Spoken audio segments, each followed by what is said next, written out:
1901 সালে বেলুর মঠে প্রথম দুর্গাপূজা স্বামীজিরই পরিকল্পিত।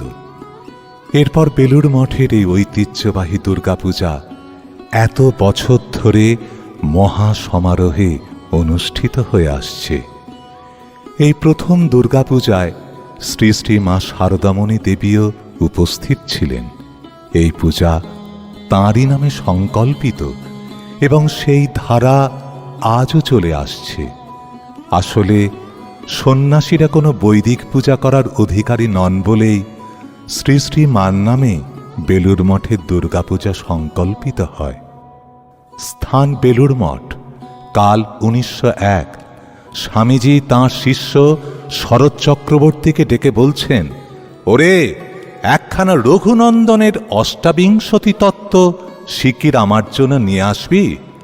শিষ্য বললেন, আচ্ছা মহাশয়, কিন্তু রঘুনন্দনের স্মৃতি যাহাকে কুসংস্কারের ঝুড়ি বলিয়া বর্তমান শিক্ষিত সম্প্রদায় নির্দেশ করিয়া থাকে, তাহা লইয়া আপনি কি করিবেন? স্বামীজি বলিলেন, এবার মঠে দুর্গোৎসব করবার ইচ্ছা হচ্ছে। যদি খরচা সংকুলান হয় তো মহামায়ার পূজা করবই। তাই দুর্গোৎসব বিধি পড়বার ইচ্ছা হয়েছে।